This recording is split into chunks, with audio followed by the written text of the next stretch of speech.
마태복음 2장 1절 보겠습니다.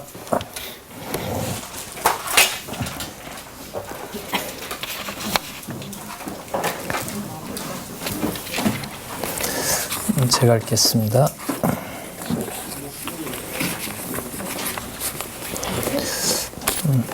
헤롯 왕 때에 예수께서 유대 베들레헴에 나심에 동방으로부터 박사들이 예루살렘에 이르러 말하되 유대인의 왕으로 나시니가 어디 계시뇨? 우리가 동방에서 그의 별을 보고 그에게 경배하러 왔노라 하니 헤롯 왕과 온 예루살렘이 듣고 소동한지라. 왕이 모든 대제사장과 백성의 서기관들을 모아 그리스도가 어디서 나겠느뇨 물으니 가로되 유대 베들레헴이오니 이는 선지자로 이렇게 기록된 바 또 유대 땅 베들레헴아 너는 유대 고을 중에 가장 작지 아니하도다. 네게서 한 다스리는 자가 나와서 내 백성 이스라엘의 목자가 되리라 하였음이니라. 예, 교재는요 우리 박용기저 성경강론 13권 6730페이지에 본문 읽었던 부분이 있고요. 앞으로 넘기시면 6728페이지에 마태복음 2장에 대한 그 의미 내용이 나타나 있습니다. 내용은 출생과 순환을 통한 성취, 출생과 순환에 의한 성취 이렇게 나오죠. 물론 예수님이십니다. 예수님께서 출생하시고 또한 순환을 당하시는 내용이 2장에 나타납니다. 자, 6729페이지 두 번째 단락에 가시면 자, 의미로 넘어갈 때 가장 중요한 것은 주어라고 그랬죠. 자, 주어가 바로 예수께서 이렇게 됩니다. 그러니까 복음서 전체가 육의 몸을 입고 오신 예수께서 라는 것처럼 보입니다만은 여기 예수께서는 이미 그리스도이신 예수께서라고 하는 것을 전제로 합니다. 그래서 지난번까지 계속 말씀드렸던 것이 두 번째 단락에 나타난 주어는 쉽게 그냥 갖다 붙일 수가 있는 것이 아니고 적어도가 아니겠죠. 예수께서 이 지상에 계시면서 말씀해 주셨던 내용들 가운데 나중에 사도들의 그 다음에 성령의 연성치 부분에서도 또 사도들이 기록하지만은요. 특히 예수께서 사역하셨던 내용을 중심으로 한 마태, 마가, 누가, 요한복음, 그 다음에 사도행전 1장 11절까지 내용에서 지금 강론집 크게 세 단락으로 집중되어 있는 두 번째 단락 첫 번째 주어의 첫 문장의 주어인 예수께서라고 하는 것은 마태, 마가, 누가, 요한에 있는 예수께서가 다 들어간다는 사실인 거죠. 이게 바로 여러분 기독론이 이제 완성이 된 겁니다. 기독론이 완성이 안 됐거든요. 해결을 못 하고 있습니다. 현대 신학은 전통 신학도 해결을 못 했고요. 그분이 하나님인지 인간인지도부터 시작해서 그분이 삼직을 했다는데 도대체 뭘 중심으로 했는지부터 해서 또 그분이 진짜 신의 아들인지 하나님의 아들이든지 이 기독론에 집중된 문제들을 하나도 해결을 못하고 있습니다. 당연히 못하겠죠. 성경을 성경대로 순서대로 놔두면서 연구를 해야 되는데 칼빈 시대부터 벌써 마태, 마가, 누가를 섞어서 연대기별로 써버렸기 때문에 의미로 넘어가는 길이 차단이 된 겁니다. 공간복음을 다 좋게 말하고 있는데 우리 성경신학은 그렇지 않죠. 그래서 이런 부분들이 이제 학계에 일단 알려질 겁니다. 알려지면서 그 편집부터 먼저 되었고 지금 돌이켜보면 하나님께서 진짜 기록한 말씀을 하나님 계시 중심으로 500년 전에 구호만 오직 성경으로만이라는 그 구호만 터트려 놨지 그 이후부터는 계속해서 이 성경의 권위를 인간적인 어떤 판단 기준에다 맡겨놨던 좀 진짜 무서운 섭리도 저희들이 알 수가 있습니다. 자, 그런 배경으로 볼 때 두 번째 단락에 나타난 예수께서라고 하는 내용이 첫 번째 단락에다가 주어만 바꿔놨다 이렇게 말하시면 안 됩니다. 이걸 설명을 하려면 내가 마태, 마가, 누가, 요한까지를 다 알아야 두 번째 단락에 예수께서 출생도 하지 않았는데 출생하시는 예수님을 소개하고 있단 말이에요. 이 두 번째 단락이. 맞죠? 네, 그걸 여러분들에게 지금까지 꽤 오랜 시간 동안 말씀을 드렸습니다. 자, 그리고 세 번째 단락에는 그럼 그 예수께서 오셔서 하신 일이 뭐냐 하면 바로 영원하신 하나님, 영원하신 삼위 하나님에 대한 증명을 하셨다. 이게 세 번째 단락입니다. 일찍이 여호와 하나님께서 여호와 하나님 나오죠? 그죠? 여호와 하나님께서 이사야 선지자를 통해 다윗의 가문 중에서 처녀 잉태로 아들을 낳을 것이라는 예언을 통해 언약하신 바가 있습니다. 그러니까 여호와 하나님께서 언약을 하셨습니다. 자, 그다음 뿐만 아니라 호세아 선지자로 아기 예수께서라고 나오니까 육의 몸을 입고 온 예수님을 소개한단 말이에요. 그러면 여호와 하나님은 누가 되냐 하면 바로 예수님의 참 아버지가 되시는 거죠. 그럼 여기서 무슨 관계가 성립하죠? 성부, 성자 이 관계가 성립하는 거, 이 단락에서. 성경을 바탕으로 하지 않으면 이 설명은 불가능합니다. 자, 아기 예수께서 애굽으로 피난할 것을 예언한 바가 있다. 그럼 호세아 선지자가 예언한 것이 그대로 이루어짐으로 예수께서는 구약에 언약한 메시아가 맞다. 이게 되는데, 두 번째 단락에서 이미 우리는 예수께서라는 것을 예수님의 잉태와, 자, 이제 더 나아가면 선지서에 나타난 선지자들의 관리도 요한복음 1장 1절로 가면 창세전에 존재하셨던 바로 그리스도께서 섭리하셨다는 말이 되는 겁니다. 그러니까 선지서에 우리가 공부하면서 많이 확증했던 것이, 내가 간다라는 말은 그리스도가 오셔서 당신이 이루시는 건데, 예수께서 이루시는 건데 그 일을 누가 하시는 것이다? 여호와께서 하신다는 것을 우리가 그 근거를 확보하기 위해서 저희들이 선지서에 몰두했던 겁니다. 그러니까 아까 말씀드렸던 마태, 마가, 누가, 요한보다 주어가 예수께서입니다. 그거 아셔야 됩니다. 이것 가지고는 약하단 말이죠. 그 근거가 어디에 나타나 있느냐? 적어도 선지서 앞부분에도 나타나지만은요, 시가서에도 나타나지만 이사야부터 시작해서 말라기까지의 두 번째 단락에 나타난 예수께서라는 주어를 확인하려고 했던 겁니다. 그러니까 시간적으로 보면 호세아 다음에 예언대로 메시아가 오시지만, 요한복음에 가서 봤을 때는 이미 선지자들의 관리도 누가 하셨다는 게 되죠? 로고스가 하셨다, 이 말이 가능한 거예요. 예, 그래서 나중에 요한복음에 가면 네가 아브라함 허리에 있지 않았느냐 그랬을 때 예수님 뭐라 그러죠? 내가 먼저 있었다. 레위가 이미 허리에 있었다. 저기 히브리서에 가면 그들이 다 내가 속해줬기 때문에 아벨부터 시작해서 사가랴에 흘린 피까지, 세례 요한까지 그들이 전부 영원한 제사장인 나의 사역으로 말미암아 그들이 올 실체를 바라보고 죽었다, 이런 말이 나오는 거예요. 예. 거기만 해당될까요? 여기도 그럴까요? 여기도 그렇습니다. 그래서 이 두 번째 단락에서 예수께서라는 것에 담겨 있는 뜻이 매우 중요합니다. 자, 세 번째 단락에 이러한 예언의 언약을 성취해 주시려고 그리스도가 예언대로 출생하여 순환을 당하도록 섭리하신 것이다. 이는 여호와의 언약이 역사적 사실로 성취된 것이다. 그걸 기록해 놓은 것이 바로 보혜사 성령께서 바로 마태복음에다가 기록해 놓으셨고 모든 성경에 기록해 놓은 겁니다. 그래서 여러분, 두 번째 단락과 세 번째 단락은 너무너무 중요한 긴밀한 관계를 가지고 있습니다. 그래서 두 번째 단락은 여호와의 언약과 성취 섭리도 가운데 몇 번째 그림이라고요? 몇 번째 큰 그림이라고요? 두 번째 단락은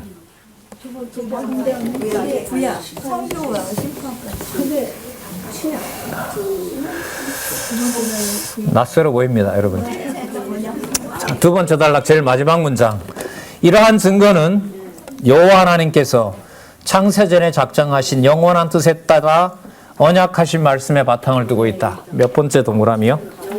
제일 바깥에 동그라미고요. 자, 그 다음에 두 번째, 여호와의 언약이 역사적 사실로 성취되었다라는 것은 구약의 이사야와 호세아의 내용이 성취됐다는 것은 구약 동그라미와 신약 동그라미고, 구약과 동그라미, 구약의 동그라미, 신약의 동그라미를 다 합하면 실체적 언약 성취가 된다는 거죠. 그래서 두 번째 단락과 세 번째 단락은 영원적 언약 성취와 실체적 언약 성취가 반영되어 있다. 이걸 말씀을 드렸던 겁니다.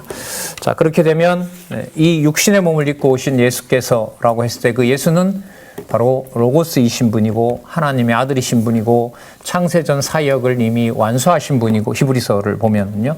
자, 그런 아주 신비하게 이 신존재 증명을 여러분들이 강론집은 그 순서대로 따라가고 있습니다. 창세전에 계획한 대로. 그 예수님의 기도도 이걸 따라갑니다. 뜻이 하늘에서 이루어진 것처럼 땅에서도 이루어지리라. 그러니까 언약하신 대로 이루셨다, 이렇게 되는 거죠. 자, 그러면 먼저 2장 1절에서부터 12절까지 출생한 상황을 통해서 구약의 예언을 이루신 내용을 확인하도록 하겠습니다. 자, 6729페이지 제일 밑에 줄에 보면 이사야 9장 6절을 근거로 들고 있습니다. 맞죠? 이사야 9장 6절, 이사야 9장에 보면 여호와에 대한 그 메시아로 보낼 아들에 대한 그 수준이 얼마나 높은지 상당히 강조를 많이 하고 있죠. 그죠? 아들과 아버지 관계도 뛰어넘어 버리죠. 아니에요? 네, 찾아볼까요? 자, 이사야 9장 보겠습니다. 이사야 9장. 자, 제가 읽겠습니다. 이는 한 아기가 우리에게 낳고 한 아들을 우리에게 주신 바 되었는데, 분명히 아들이지요? 그죠? 예. 그 어깨에는 정사를 메었고 그의 이름은 기묘자라. 정사라는 말은 통치자라 이 말입니다. 그럼 뭐 다윗의 왕관가 뭐 이렇게 짐작은 되겠죠. 이것만 보더라도 그의 이름은 기묘자라고 얘기를 합니다. 기묘자라는 말은 정리가 안 되는 왕이다 이 말입니다. 기이하고 묘하다 이거죠. 기이하고 묘하다. 그러니까 다윗 왕궁에 태어났던 그런 왕하고는 다르다 이렇게 되죠. 솔로몬이 영광스럽다고 하지만 솔로몬처럼 그렇게 서술될 왕이 아니다 이 말이에요. 자, 그 다음에 뭐라 그러죠? 모사라 그러죠. 모사라는 말은 그야말로 도와주는 자입니다. 그러니까 뭐라 그럴까요? 랍사게라고 아세요? 예. 그 번역을 잘 하는 아수르와 디글랏 빌레셀의 역관이었죠. 그리고 히브리어를 잘해서 침략하러 들어와서 히스기야와 그 백성들을 농락했던 인간이 있죠. 그런 인간들이 바로 모사라고 할 수 있겠죠. 결정적인 거죠. 우리 동양의 소설로 보면 뭐 제갈공명 같은 사람. 그러니까 그 나라를 실질적으로 수행해가는 바로 모든 능력과 지혜를 가지고 있는 바로 능력을 뭐라 그러냐면 바로 모사라 그럽니다. 뭐 우리 전쟁으로 말하면 작전 참모겠죠. 작전 참모라고 합니다. 자, 근데 확 바뀌어 버립니다. 누구라 그러죠? 예, 전능하신 하나님이나. 그러니까 아들이 뭐가 되는 거예요? 왕이 되고 그 다음에 하나님인 거죠. 이걸 이루시는 거예요. 이걸 마태, 마가, 누가, 요한 사도행전 1장 11절에서 이루는 거란 말이죠. 그래서 두 번째 단락에 예수께서라고 하는 주어를 마태복음에서부터 그가 난 사건의 주어도 바로 그분이고 잉태된 사건도 누가복음에 보면 예수께서 예수님 자신이 잉태를 해서 그렇게 증거하셨다라는 두 번째 단락이 가능한 겁니다. 자, 영존하시는 뭐라 그러죠? 아버지라 그러죠. 그러니까 뭐와 뭐의 경계가 없어요? 아버지와 아들의 경계가 없어요. 그리고 창조주와 피조물의 경계도 없어요. 이게 여러분 이제 예수께서라고 하는 주어 속에 담겨 있는 겁니다. 그리고 평강의 왕이 것임이라 그렇게 얘기를 하고 있습니다. 7절에 보면 그 정사와 평강의 더함이 무궁하여 영원한 통치자고요. 다윗의 왕자와 그 나라에 군림하여 그 나라를 세우고 지금 이후로 영원히 정의와 공의로 그것을 보존하실 것이라. 누가 이루신다? 만군의 여호와 열심히 이루신다. 자, 어마어마한 얘기들이 여러분 여기 9장 7절에 9장 6절에 근거를 두고 여러분 뭐와 관련되냐 하면 출생한 상황을 이끌어간다는 겁니다. 자, 그러면 출생한 상황을 이끌어가는 첫 번째 내용을 안내를 2장 1절에서부터 6절까지 미가 선지자의 예언대로 유다 베들레헴에 출생함으로 성취된 사건을 알려줍니다. 여러분 이 사건에도 예수께서라는 주어가 들어갈까요? 안 들어갈까요? 들어갑니다. 자, 그래서 첫 번째 문장이 본문은 예수께서 구약의 언약을 성취하려고 오신 그리스도이심을 선지자의 예언대로 유다 베들레헴에 출생하여. 누가 출생했어요? 자, 출생하여 성취했어요. 누가요? 예수께서. 증거를 하셨어요. 누가요? 예수께서. 맞잖아요. 예수께서라는 게 다 들어가잖아요. 그럼 본인의 출생에 관한 모든 일들을 구약의 선지자들이 예언한 게 먼저일까요? 구약의 예언의 작정이 먼저일까요? 그렇죠. 이걸 어디서 우리가 힌트를 받았느냐? 이사야에서 이런 본문들이 많이 나온다는 거예요. 상고부터 태촌이라는 말 혹시 기억나십니까? 예. 그게 여러분 미가서까지 이어지고 스가랴까지 이어지고 말라기 가면 이제 임박하죠. 내가 무슨 사자로 갈 것이다? 언약의 사자로. 그래서 여러분 시내산에서 말했던 모세의 율법을 기억하라 이렇게 나오는 거 있죠. 맞죠? 그럼 언약의 사자로 왔을 때 그 분명한 증거는 뭐냐면 모세의 법을 손을 대는 거예요. 어떻게 손을 대느냐? 모세가 말했던 것이 아니라 모세 관리를 내가 했다 이렇게 되면 손을 대는 거예요. 다시요. 이사야 소개하고 있죠. 여기 미가 소개하고 있죠. 이사야 시간으로 보면 이사야 선지자와 미가 선지자 다음에 누가 오시죠? 그리스도께서 오시죠. 예수 그리스도 오신단 말이에요.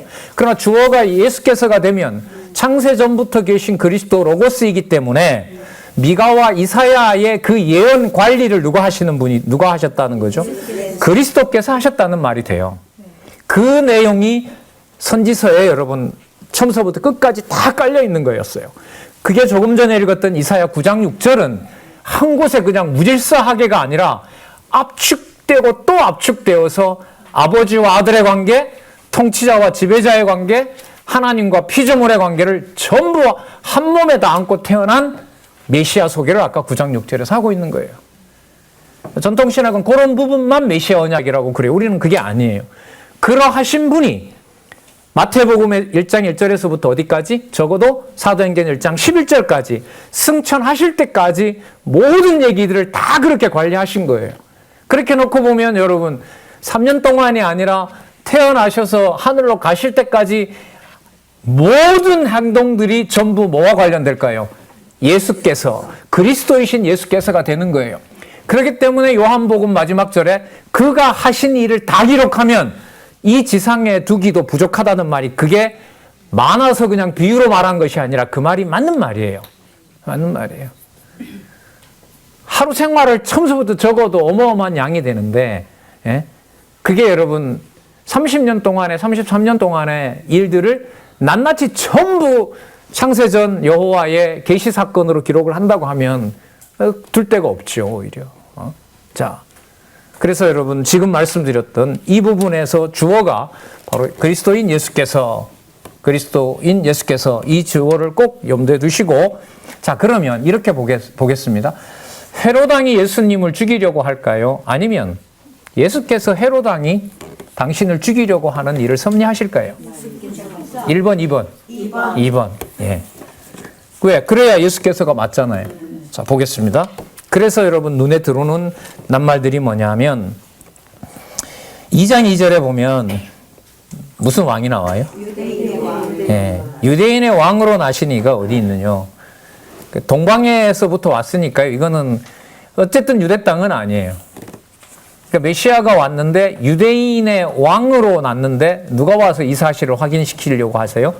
동방으로부터 온 자들이 와서 이걸 확인시켜요. 다윗 궁에서 태어났으면 유대인의 왕일 뿐이잖아요. 근데 안 그래요. 벌써 이게 깨져버려요. 왜냐하면 이사야에서부터 이방에게 벌써 빛을 줬다 그랬거든요. 그 빛을 보고 어디로 오는 거예요? 그 머나먼 땅에서 그 빛을 반짝거리는 빛의 인도를 받아서 예루살렘에 온 거죠. 근데 왜 헤롯에게 보낼까요? 그죠? 헤롯을 피하게 하든가 가서 헤롯의 자리를 끌어내리든가 헤롯을 그냥 직결 심판을 해버리든가 해야 되는데 하나님의 섭리는 우리의 생각을 벗어납니다. 자, 소동이 났다 그러죠? 그죠? 예, 유대인의 왕이 나면 헤롯의 아들이어야 될 텐데 그게 아니라 헤롯도 아들을 낳은 적이 없는데 바로 뭐예요? 소동이 난 거죠. 유대인의 왕이 났다는데 어디 있느냐? 뭐 헤롯으로서는 깜짝 놀랄 수밖에 없겠죠. 자, 4절에 보면 왕이 성경을 잘 아는 대제사장들과 서기관들을 모아 여기 나오죠. 자, 이 두 번째 낱말입니다. 자, 2절에 있는 유대인의 왕 체크하시고, 자, 4절에 나오는 그리스도 이렇게 연결이 돼요. 이게 핵심 개념들이에요. 자, 그리스도가 어디서 나겠느냐라고 물으니 가로되 유대 베들레헴이오니 이는 미가 선지자죠. 네, 미가 선지자로 기록된 바 유대 땅 베들레헴아 너는 유대 고을 중에 가장 작지 아니하도다. 내게서 뭐한 자가? 자, 그럼 유대인의 왕 그리스도 한 다스리는 자 이게 전부 관통하는 개념들이에요. 이 개념을 누가 증거하신다고요? 예수께서. 이게 성경을 읽어나가는 유일한 방법입니다. 예수께서만 잡고 있으면 여기서 그와 유사한 낱말들 찾아내면 되죠. 그럼 그 다음 단락도 그래야 될까요? 당연하죠. 당연한 거예요. 계시록까지 끝까지 가는 거예요. 이런 건 이제. 자, 그 다음에 한 다스리는 자 아직 안 끝났습니다. 나와서 그가 누가 된다는 거죠? 내 백성 이스라엘의 목자가 되려 합니다. 유대인의 왕 그리스도 한 다스리는 자 목자 전부 관통하는 개념들입니다.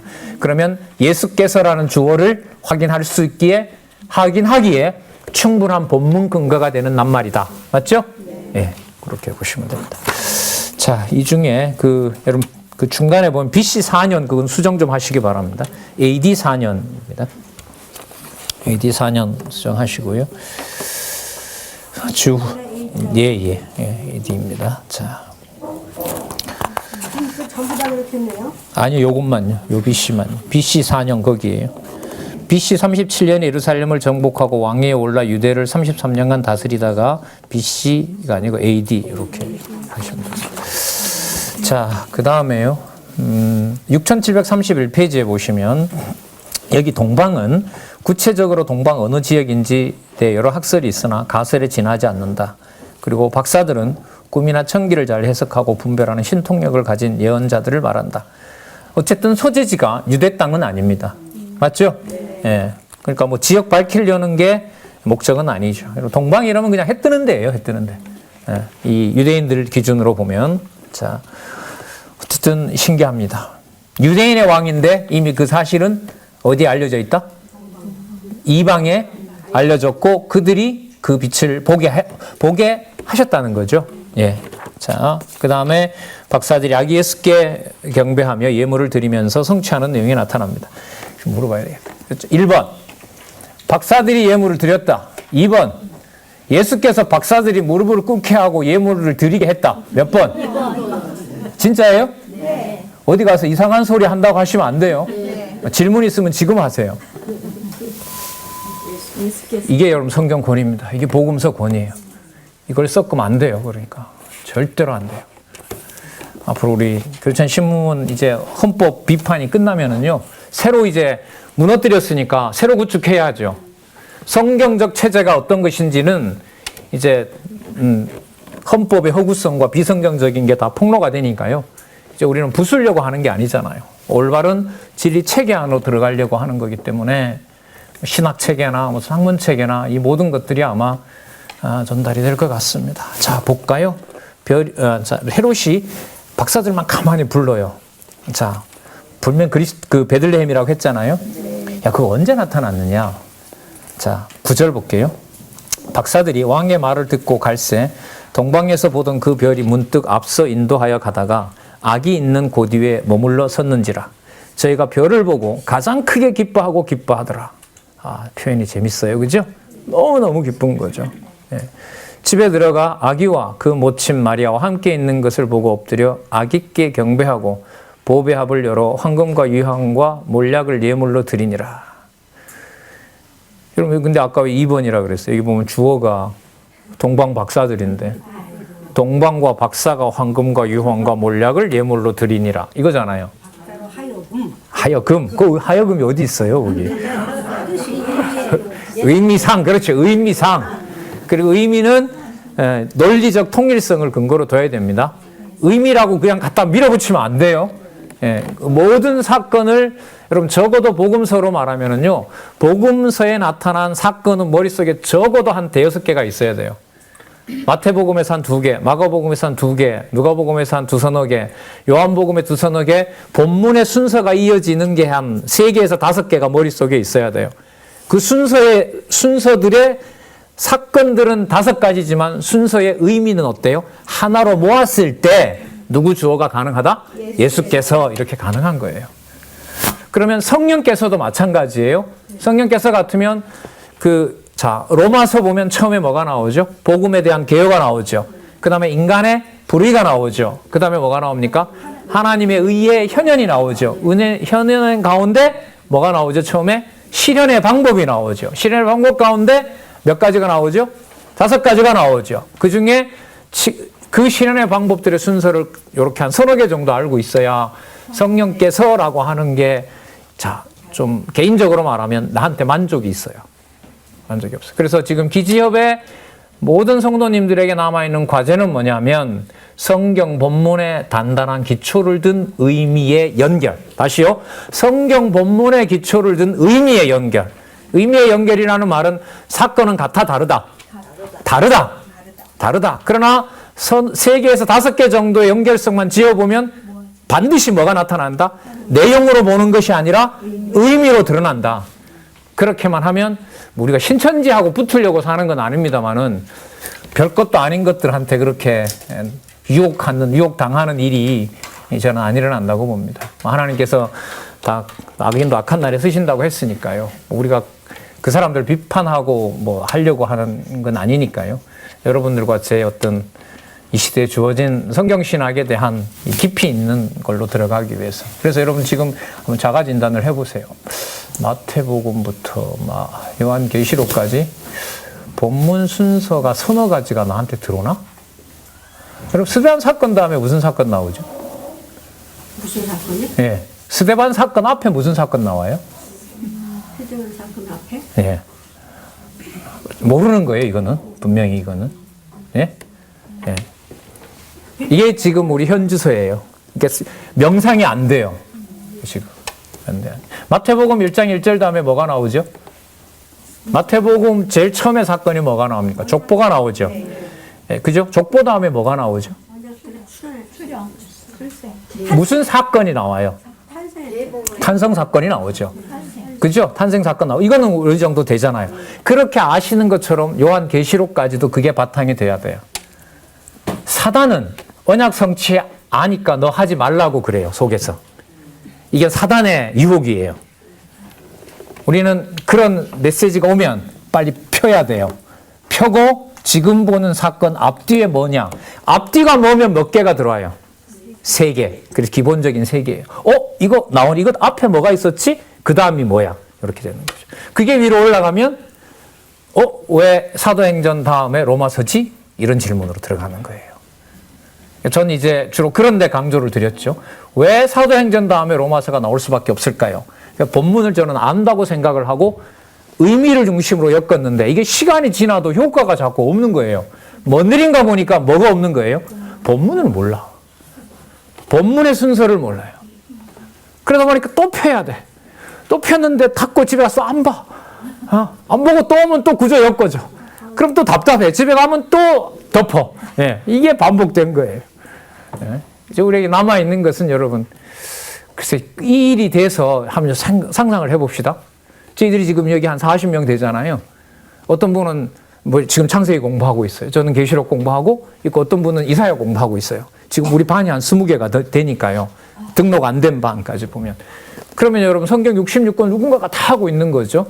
그럼 여기 앉아서 제가 예를 들면 요한계시록 하고 있으니까 서너 개는 엮을 수 있잖아요. 맞죠? 그러면 내가 서너 개 엮은 거 가지고 의미 중심으로 가서 성경 권위를 확증했단 말이죠. 그럼 다른 분이 한 서너 개 가지고 엮어요. 그럼 뭐가 돼요? 성경 없이도 성경 전체 주어를 뭐 중심으로?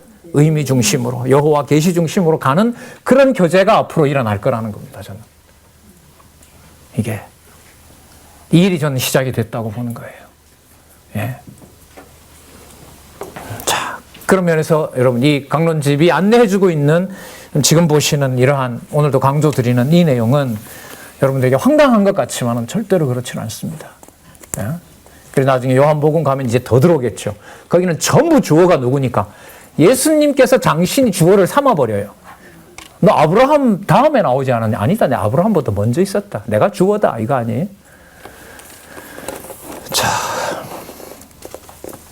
그리고 약속대로, 자, 약속대로 여러분 피난합니다. 볼까요? 6735페이지. 자, 여러분 이제 첫 번째, 두 번째, 세 번째 단락의 중요함을 아시겠죠? 왜 강론집에서 이렇게 세 단락으로 설명하고 있는지 아시겠죠? 그리고 신학의 중요성도 말씀을 드렸죠. 오늘은 그 성경을 읽어 나가는 데 있어서도 그 주어가 왜 중요한지도 같이 확인했죠. 자, 볼까요? 13절에서부터 15절. 예언대로 어디로 피합니까? 그래요. 예언대로 피했으니까요. 약속대로 이루어진 거죠. 그 약속대로 여러분 이루어진 걸까요? 예수께서 약속대로 이루시는 걸까요, 지금? 네, 이렇게 빨리 확실하게 세뇌를 시켜야. 농담이었고요. 세뇌는 무슨 세뇌요. 이걸 확인해 보시는 것이 뭐냐 하면 여러분 500년 전에 있었던 성경 권위 회복입니다. 절대로 뭐 보고서는 안 나와요. 본문 주어 보고서는 안 나오는 거예요. 위로 올라가서 누구 주어로? 여호와께서 이렇게 봐야 되는 거예요. 저희가 떠난 후에 주의 사자가 많은 분들이 이 주의 사자는 여호와의 사자로 번역해야 된다고 봐요. 신약 성경 중에 제일 먼저 여호와로 번역돼야 될 단어가 바로 2장 13절에 나타난 주의 사자, 여호와의 사자라고 얘기를 합니다. 많은 사람들이. 자, 앞으로 만약에 우리가 번역을 저자가 건드려 놓은 것도 한 몇백 개가 되는데요. 몇백 개 검토해서 만약에 그 주어를 여호와 주어까지 신약에다 담을 수 있는 날이 오면 빨리 왔으면 좋겠고요. 다 끝나는 거죠. 진짜말로 성경만 읽어도 신약에 누가 나온다? 여호와 이렇게. 주의 사자가 요셉에게 현명하여 그러되 헤롯이 아기를 찾아 죽이려 하니 일어나 아기와 그 모친을 데리고 어디로? 애굽으로 피하여라. 여러분 애굽에 피할 때예요. 피해서 나와야 되는데요. 참 이런 거 보면 이상하지 않아요? 여러분 자손 언약을 이루시기 위해서 애굽에서 언약 성취를 이룬 다음에 자손들을 어떻게 해요? 애굽에서 건져내죠. 이게 엑소더스 아니에요. 애굽 아닙니까? 근데 어디 가서 피신하는 데가 돼요? 예, 애굽으로 피하여 내가 내게 이르기까지 거기 있으라 하시니 요셉이 일어나서 밤에 아기와 그 모친을 데리고 애굽으로 떠나가 헤롯이 죽기까지 거기 있었으니 이는 주께서 이도 여호와입니다. 선지자로 말씀하신 바 애굽에서 내 아들을 불렀다함을 이루려 하심이라. 그러면 마태복음 1장 1절부터 지금 2장까지의 모든 내용은 어디에 맞춰져 있어요? 구약에 맞춰져 있죠. 구약 중에서도 어디? 선지서. 이건 너무 분명해요. 그 선지자 16명을 보낸 이유를 여기서 알 수 있죠. 얼마나 긴박했고 뭔가를 빨리 이루시고자 엄청 서둘러 버리신 거예요. 제가 볼 때는 선지서가. 근데 그게 막 쏟아냈는데 그 순서대로 가야 된다는 거고 12소선지서는 그대로 놔둬야 되고 그러니까 내용은 방만하지만 선은 엄청 굵은 거죠. 굵은 선 서너 개를 가지고 뭐 새끼줄을 꼰 것이 아니라 수십 개의 가닥을 가지고 한 줄로 엮어버린 것이 제가 볼 때는 선지서 같은 느낌이 들어요. 자, 그 다음 볼게요. 그러면 애굽에서 불렀으면 이제 갈릴리로 데려다 나사렛에서 가서 잘 살게 하시면 되잖아요. 맞죠? 근데 뭔 일이 벌어져요? 또 구약을 이루셔야 되기 때문에 2장 16절에서부터 18절까지 예언대로 헤롯이 2살 날의 아이들을 죽임으로 성취함. 여기서는 헤롯이 주어죠. 아니 여기 요약한 데서는 예, 그렇죠? 왜? 내용에 근거를 두니까. 근데 그 다음 문장에 볼게요. 본문은 누가요? 잘 보십시다. 읽히는지 잘 읽혀가는지. 본문은 예수께서 구약의 언약을 성취하러 오신 그리스도이심을 예언대로 헤롯이 2살 날의 아이들을 죽임에 의해의 주어가 누구죠? 예수께서 국어 공부 좀 하실래요? 자, 죽임에 의해. 죽임에 의해. 그치, 죽임은 그리스도 예수께서 죽였죠. 그 본문에 헤롯이 어디 있어요? 죽임에 의해. 그 다음 얘기네. 그 다음 뭐 함으로? 그러니까 예수께서 성취하는데 누가 뭐 하도록 한 거죠? 헤롯이 2살 날에 아이들을 다 죽이도록 예수께서 성취하신 거예요. 그 누가 죽였어요? 그래서 이게 어려운 거예요. 이게 어려워요. 이걸 어떻게 설명하겠냔 말이죠. 이걸.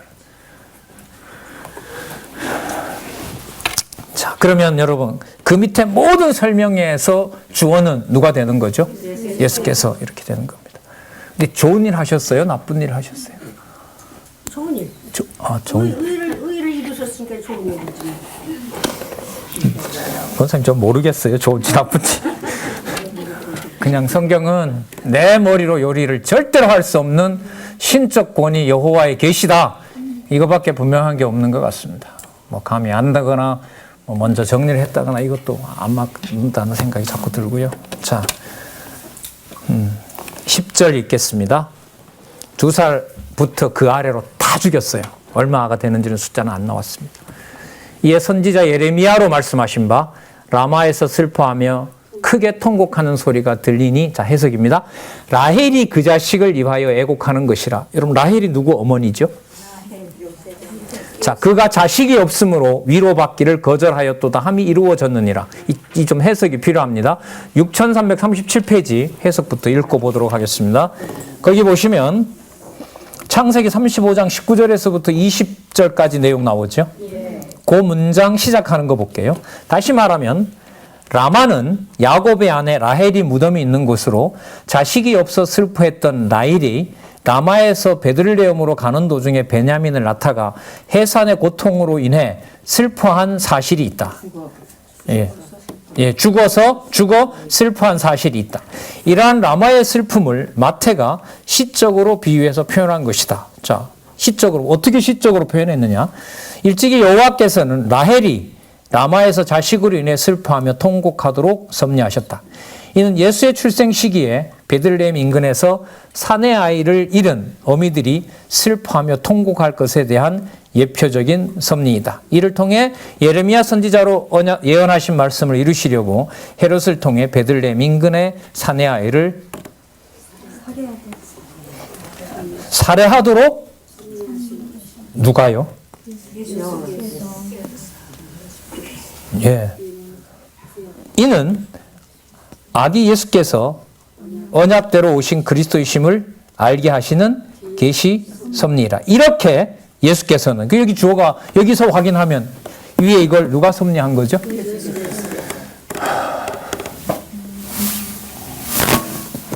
자, 이렇습니다. 성경이. 자, 그러면 아까 그 시적 표현에 대해서 조금 더 살펴보도록 하겠습니다. 지나왔는데요. 세 번째 줄 끝에 한번 보시기 바랍니다. 여러분, 예레미야서는 우리가 확인했잖아요. 1차, 2차, 3차 침략을 모두 예언했고 1차 전에 예언했고 또 1차 포로 갔고 2차 전에 예언해서 그대로 이루어졌고 3차 마지막 멸망 전에 예언해서 그대로 이루어졌고 잡혀가서 수십 년 지난 기록까지 예레미야서가 끝난다는 거 확인했었죠? 예, 시간이 왜 지나죠? 완전히 약속대로 이루어진 걸 알려주기 위해서. 그래서 포로로 잡혀간 586년 이후가 더 나온다. 맞죠? 예, 더 나옴으로써 진짜 약속대로 뭐 한 것이다? 이루어졌다. 그러니까 애굽에 도망간 자들까지 차단해서 다 죽였다. 그게 여러분 예레미야서의 결론이었습니다. 그러니까 너무너무 분명한 거죠. 자, 그러면 그것과 관련해서 지금 이 내용이 나타나 있는데요. 여기 한번 보도록 하겠습니다. 자, 이는 예레미야 선지자가 유다 백성이 바벨론으로 잡혀가는 형상을 바라보며 슬픔을 시적으로 비유해서 표현한 것이다. 이게 예레미야 선지자니까, 여러분 예레미야 선지자가 만약에 640년이잖아요. 그러면 이 라헬이 누구 부인이라고요? 야곱의 부인이잖아요. 이게 몇 년 전이 되냐면 이건 800년 전 일이에요. 750년 전 일이거든요. 근데 갑자기 남쪽 유다를 멸망시키면서 누구를 끌어들여요? 라헬이 뭐 하는 거라고요? 라마에서 슬퍼하며 크게 통곡하는 소리라 그래요. 여러분, 라마는 또 뭐예요, 또 그러면? 여러분, 라마는 바벨론이 마지막 침략 전쟁을 끝내고 온 유대에서 다 잡아들인 포로들을 직결시켜 놓은 데가 라마입니다. 그러니까 라마에서 뭐가 시작되는 거죠? 바벨론 뉴스가 시작이 돼요. 그러니까 그 라마에서 누가 슬퍼한다 그래요? 라헬이 슬퍼하잖아요. 그러면 라헬은 어떤 인물이냐면 베냐민 나타가 죽은 거죠. 맞죠? 베냐민 나타 죽었고 저 막내 베냐민을 누가 키울까 싶어서 아마 어미가 눈을 못 감았을 수도 있겠죠. 이게 사실이었는데 이 사실을 예레미야에 와서는 집결해서 예루살렘은 망하고 집결된 포로들이 어디로? 바벨론으로 잡혀가는 것을 베냐민을 나타가 죽은 라헬의 사건을 가지고 설명하는 거예요. 그렇게 설명을 일단 하고 그 사건을 그리스도께서는 어떻게 이루시느냐? 그리스도로 인하여, 그리스도 때문에, 그리스도의 이름을 위하여 베들레헴의 2살 날의 아이들이 전부 죽고 그 어미들이 라헬처럼 뭐 하게 된다? 울게 슬피 울며 된다라는 것으로 연결시킨 거예요. 아이고. 그래서 이 부분이 신약에서도요 논문이 많이 나와요. 쓸거리가 많고 이 정리가 좀 돼야 되거든요. 그래서 여러분 이 저자도 여기 표현해 보시면 시적으로 뭐 해서 비유해서 표현했다 그렇죠. 그죠? 시적으로 비유했다라는 말은 뭐냐면 논리적 순서에 따라서 설명하기가 쉽다 어렵다. 어렵다. 그래서 시적 비유로 설명한다는 거예요. 예를 들면 앞으로 이제 남아 있는 일이 시적 비유로 흐리멍텅하게 해놓은 것이 아니라 정확하게 언약과 성취 관계 속에서 이걸 한 글자도 떨어뜨리지 않고 정확하게 성경 전체의 관점에서 연구하는 것이 남아있는 게 여러분들과 제게 남아있는 다음 세대의 과제입니다. 어떤 한 페이지라도 흐리멍덩하게 해놨던 것을 전체 성경을 이해하는데 뭐가 되도록 더 명확하게 되도록 그러기 위해서 성경도 더 분명하게 번역되면 좋고 훨씬 좋겠죠. 그리고 번역된 내용이 어린 아이들부터라도 읽기에 뭐하고 편하고 쉽게 그게 제가 볼 때는 남아있는 일인 것 같아요. 소원은 1세대들 말씀운동 1세대 선배들이 모두 계실 때 일어났으면 좋겠고 그렇게 시간이 많이 걸리는 일도 아닌 것 같아요. 만약에 집중적으로 만약에 하게 된다면은요. 모르겠습니다. 뭐 성경 한 권 번역이 한 4억 든다고 하니까요. 그것도 따지고 보면 우리 전체 재산 규모로 보면 뭐 아무 금액도 아닌 거고요. 사실. 하나님께서 어떻게 이제 하실는지는 모르겠습니다. 자, 그래서 여러분 여기는 세 단계가 갑니다. 일단은 여러분 구약 내에서 구약에 대한 의미를 부여해 버렸어요. 라헬이 베냐민을 낳다가 죽었던 바로 그곳을 뭐 하는 사건으로 장차 라헬의 후손들인 유다 지파가 전부 뭐 해서 그 포로로 붙잡혀서 고향에 쫓겨나 어디로 가는 그렇죠. 바벨론으로 가는 것과 연관을 시키고 그렇게 연관시켜 놓은 것을 지금 마태복음에 오면 주어가 누가 된다고요?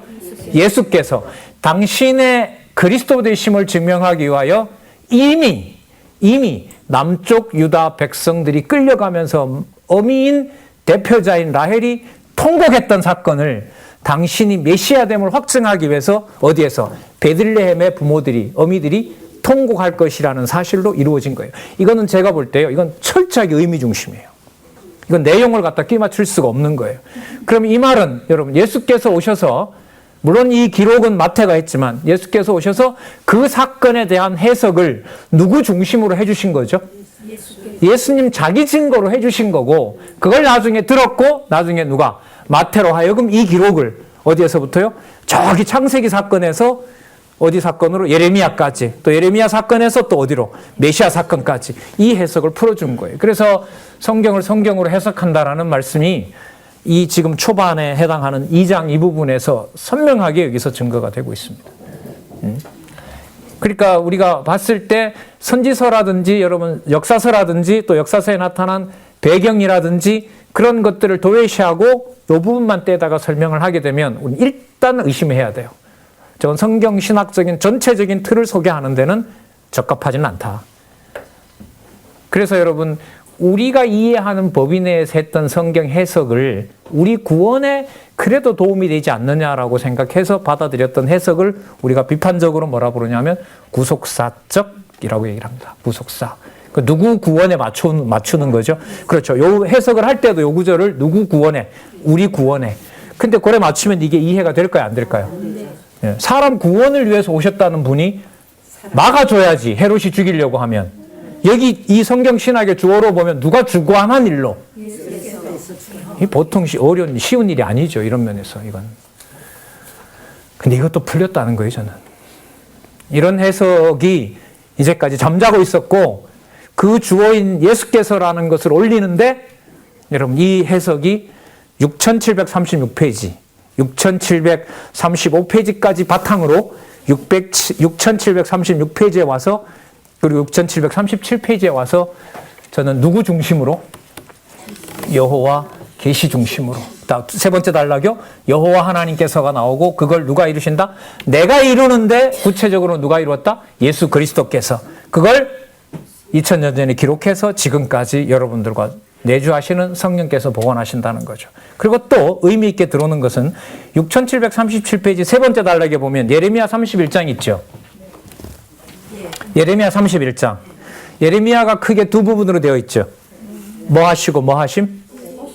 뽑고 심으심. 심으심에 대한 내용이 몇 장부터 시작됩니까? 31장 전입니다. 30장부터일 거예요. 맞아요? 예. 심으심에 대한 내용이 몇 장부터입니까? 30장일 거예요, 아마. 30장이요. 맞죠? 네, 그러면 30장이기 때문에 31장 내용은 라마에서 슬퍼하는 소리가 나온다 하더라도 예레미야를 공부한 저희들로서는 이거는 분명히 무슨 틀 속에 있는 거죠? 뽑으심이 아니에요, 이게. 이게 심으심 속에 있어요. 그러면 연결고리가 보이죠. 그리스도께서 오셔서 아이들이 살해당하는 것이 무슨 사건하고 관계가 된다? 뽑는 것이 아니라 뭐 하는 것과? 그렇죠. 그럼 이렇게 되는 거예요. 바벨론으로 잡혀가는 것을 그 라마의 직결지 옆에 라헬의 무덤이 있거든요. 그럼 그 라헬이 펑펑 울던 것은 슬퍼서 부르는 것이 아니라, 자, 여러분 선지서로 들어갑니다. 슬퍼서 부르는 것이 아니라 이 31장으로 보면 무슨 일이 시작된 거예요? 그렇죠. 그걸 다 봐야 그리스도께서 오셨을 당시에 아이들이 처참하게 죽는 사건이 멸하려는 것이 아니라 무슨 사건이다? 예레미야 개념으로 보면 심으심이다. 여기까지 설명이 돼야 여러분 성경신학적인 전체 통일성에 근거한 설명이 되는 거예요. 여러분 이걸 본문 없이 하겠어요? 예? 31장의 위치를 무시하고 하겠냐고요? 안 돼요. 그럼 어느 정도로 틀과 내용을 바탕으로 가지고 있으면 전개되느냐? 예레미야 애가가 아니라 우리 공부했잖아요. 애가는 애가가 아니라 무슨 틀 속에 있다? 예. 그건 이제 우리가 남아 있는 거예요, 이런 거.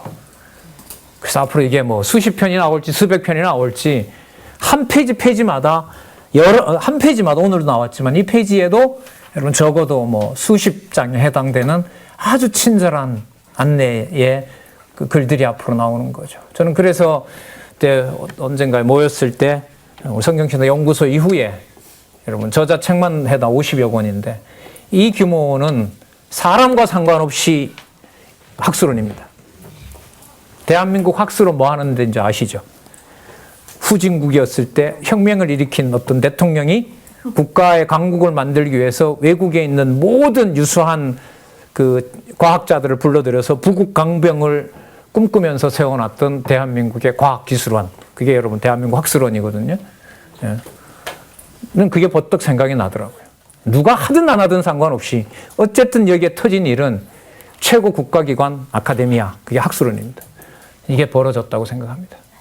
연구소라는 개념으로는 이게 정리될 개념이 아니구나 이런 생각이 들어서 전 제가 과감하게 추천을 드렸고 거기서 심의를 하셨고 그렇게 저자도 용인을 했고 지금까지 그렇게 불리고 있습니다. 내 자리를 우리 자리를 높여 놓으려고 그렇게 명칭 만들고 하면 진짜 하나님한테 혼나죠. 그러면 안 되죠.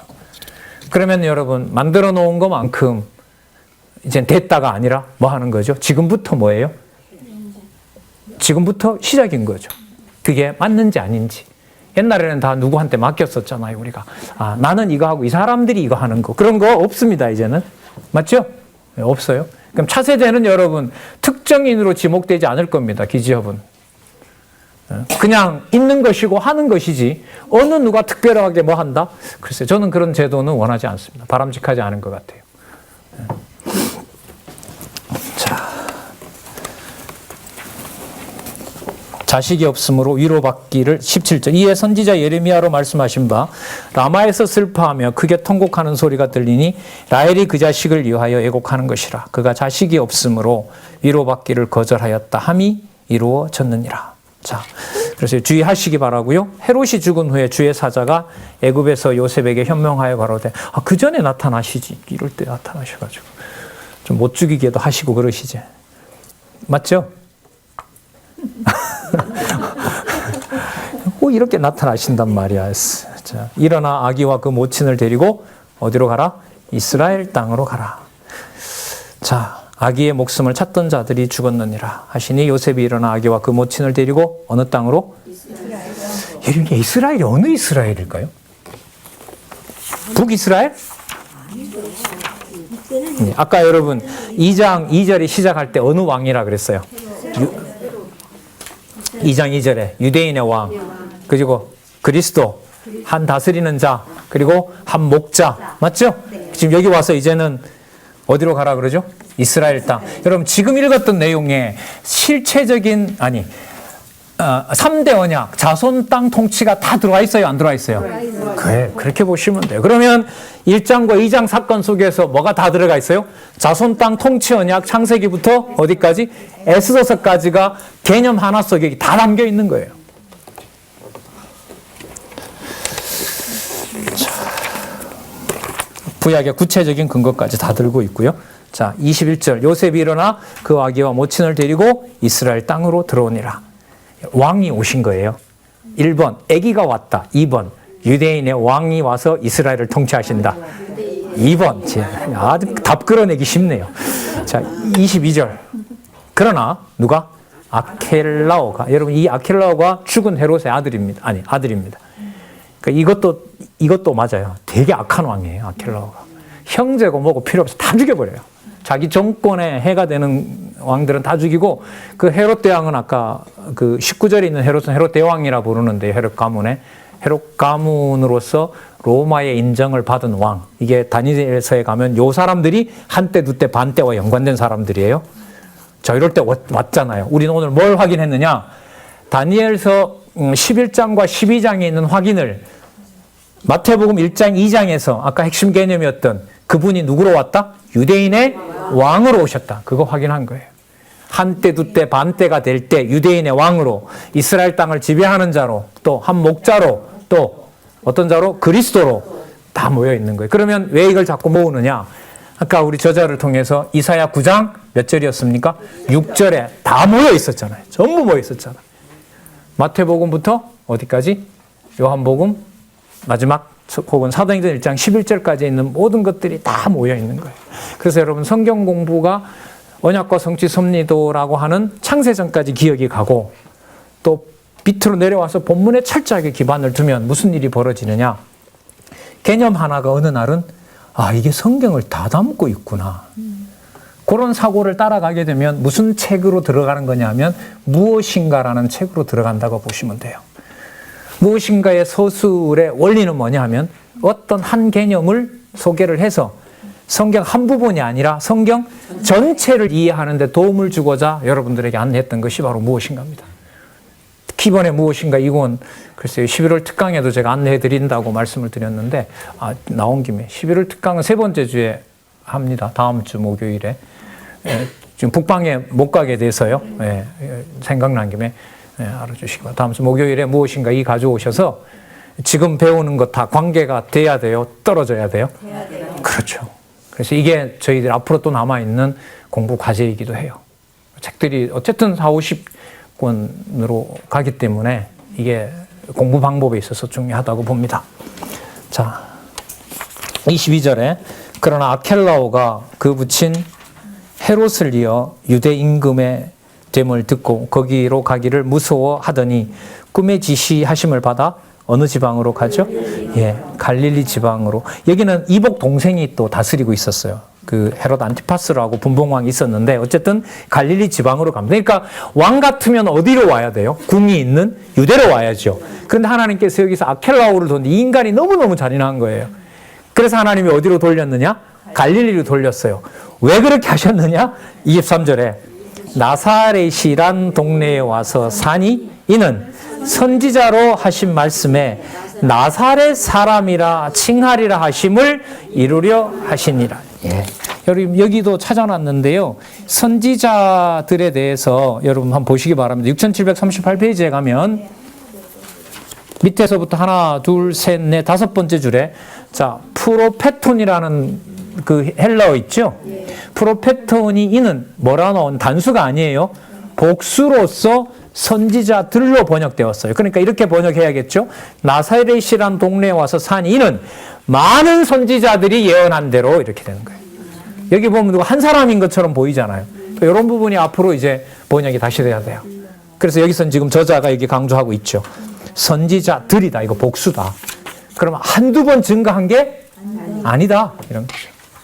나자랄은 여러분들 거슬러 올라가면 이게 구약에서 말하면 여러분 그 사사 있죠. 사사 중에서도 혹시 솔로몬이 아니라 여러분 삼손 기억하세요? 네. 예, 뭐라 부르죠? 그 사람은 나시린이라 그러죠.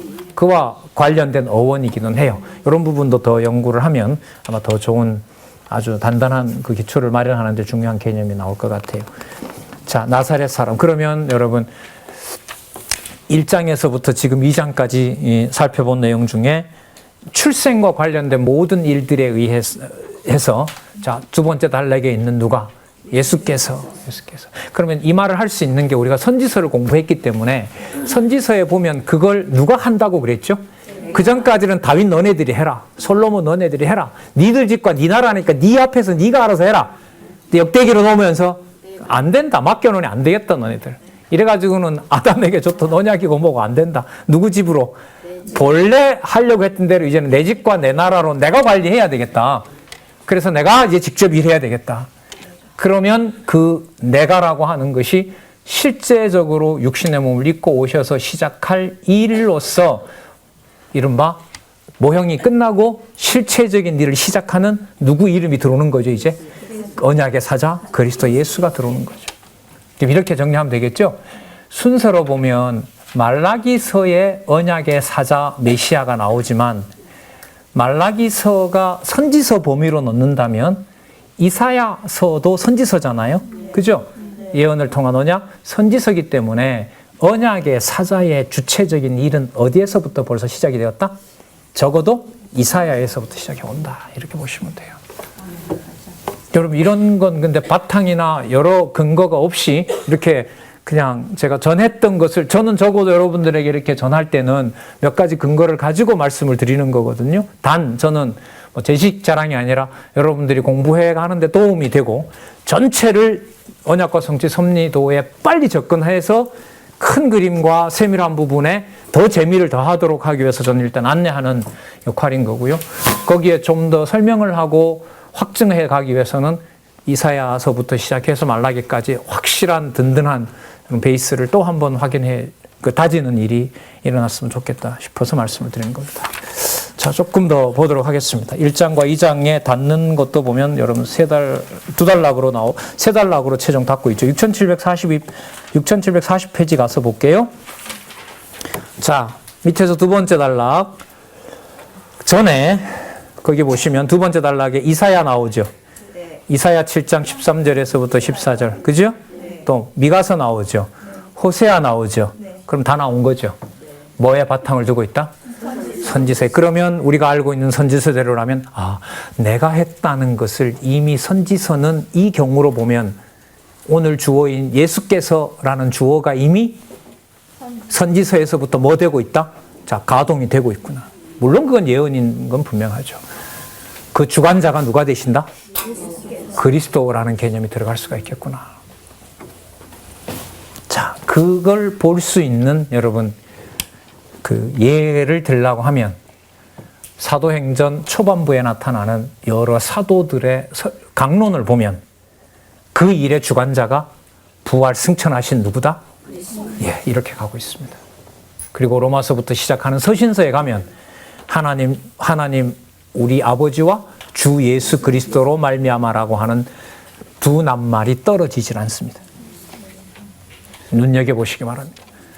그것도 신학적인 논란이 많아요. 도대체 누가 주어지? 왜 둘이야?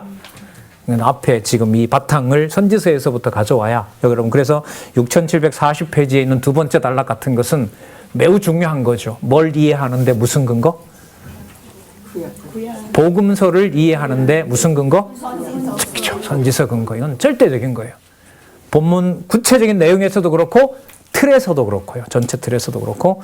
자, 그럼 두 번째 단락을 한번 볼게요. 일찍이라고 하면서 무슨 근거 들고 있습니까? 창세기 1장 28절. 맞죠? 아까 자손 땅 통치가 다 나왔다고 확인했잖아요. 그 다음에 창세기 12장에서부터 36장. 밑에 보면 분명히 나오네요. 이사야부터 어디까지? 예. 괜히 범위를 넓혀놨을까요? 실제로 그럴까요? 그건 확인하시기 바랍니다. 실제로 그런지 안 그런지는. 진짜 중요하죠.